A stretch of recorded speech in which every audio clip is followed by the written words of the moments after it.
YS Jaganmohan Reddy అధికారంలో ఉన్న ప్రతిపక్షంలో ఉన్న ఆయనను తిట్టడమే టార్గెట్గా కొంతమంది పనిచేస్తూ ఉంటారు. ముఖ్యంగా పవన్ కళ్యాణ్ అయితే జగన్ అధికారంలో ఉన్న ప్రతిపక్షంలో ఉన్న ఆయన తిట్టడమే టార్గెట్గా రాజకీయాలు చేశారు. మరి అధికారంలో ఉన్నప్పుడు తిట్టడంలో తప్పు లేదు, ప్రశ్నించడంలో అసలే తప్పు లేదు.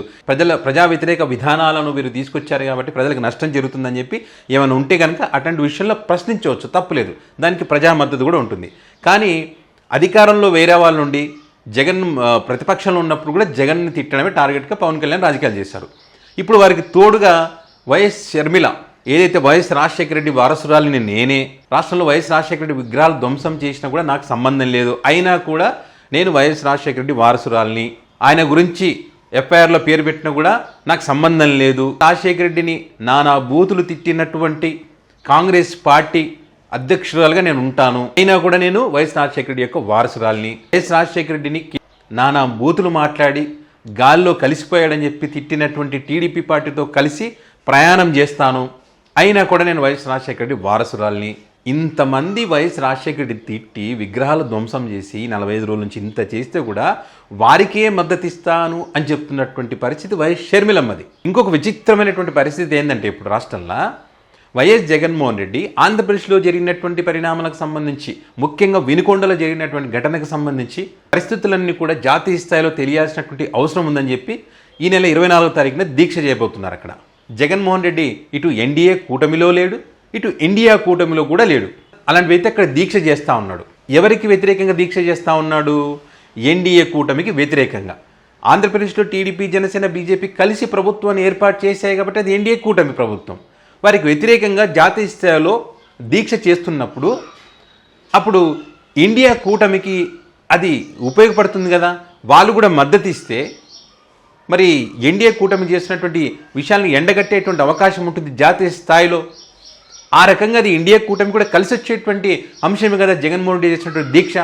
మరి ఆ రకంగా ఆలోచించకుండా ఢిల్లీలోనేమో ఎన్డీఏ కూటమికి వ్యతిరేకంగా కాంగ్రెస్ పార్టీ ఉండి ఇండియా కూటమిలో భాగంగా ఉంటుంది, ఇటు తెలుగు రాష్ట్రాలకు వచ్చేసరికి మాత్రం ఎన్డీఏ కూటమికి అనుకూలంగా ఉంటుందనే విధంగా మీరు మాట్లాడుతూ ఉన్నారు. మరి ప్రభుత్వం అవలంబిస్తున్నటువంటి విధానాలను, ప్రభుత్వం తీసుకున్నటువంటి నిర్ణయాలను, ప్రభుత్వం చేతగాని పరిస్థితులను మీరు ప్రశ్నించాల్సింది పోయి రాష్ట్ర కాంగ్రెస్ పార్టీలో ఎన్డీఏ కూటమికి వ్యతిరేకంగా ఉన్నటువంటి పార్టీలో ఉన్న మీరు జగన్మోహన్ రెడ్డి దీక్షను సమర్థించకపోయినా పర్వాలేదు, మద్దతు ఇవ్వకపోయినా పర్వాలేదు, మీరు వ్యతిరేకించడం ఏందో విచిత్రం. ఇక్కడ మన 2 తెలుగు రాష్ట్రాలకు సంబంధించి కాంగ్రెస్ పార్టీ విధానాలు ఢిల్లీకి, రాష్ట్రాలకు చాలా వ్యత్యాసం కనిపిస్తూ ఉంది. మరి ఇదంతా కాంగ్రెస్ ఢిల్లీ పెద్దలకు తెలిసే జరుగుతూ ఉందా, లేకపోతే వీళ్ళు సొంతగా నిర్ణయాలు తీసుకుంటున్నారా, లేదా వాళ్ళకి తెలియదు అని చెప్పి వీళ్ళు ప్రవర్తిస్తున్నారా మాత్రం అర్థం కాదు. అసలు ఎక్కడున్నావమ్మా నువ్వు? మొన్నటిదాకా ఏం జరిగింది? ముచ్చుమర్రికి సంబంధించినటువంటి ఘటన జరిగింది కదా, ఏం జరుగుతుంది? ఆ కుటుంబాన్ని వెళ్ళి పరామర్శించినావా? చాలా చోట్ల చిన్నారులకు సంబంధించినటువంటి సంఘటనలు ఎన్నో జరుగుతూ ఉన్నాయి కదా, మహిళలపైన దాడులు జరుగుతూ ఉన్నాయి కదా, వాళ్ళ దగ్గర ఎప్పుడైనా పోయి వెళ్ళి పరామర్శించినావా? పోనీ పరామర్శించకపోయినా పర్వాలేదు, ఒక ప్రెస్ మీట్ పెట్టి ఇది తప్పు అని ప్రశ్నించినావా? అది లేదు.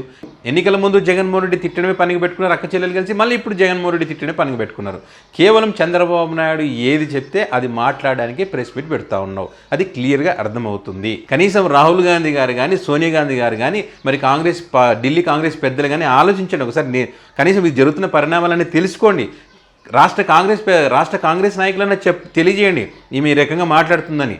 ఎన్డీఏ కూటమికి వ్యతిరేకంగా జగన్మోహన్ రెడ్డి దీక్ష చేస్తుంటే మద్దతు ఇవ్వాల్సింది పోయి ఎన్డీఏకు మద్దతుగా మాట్లాడుతూ ఉన్నారని చెప్పి కనీసం ఢిల్లీలోనే రాహుల్ గాంధీకి చెప్పే ప్రయత్నం చేయండి, వాళ్ళు తెలుసో తెలీదో.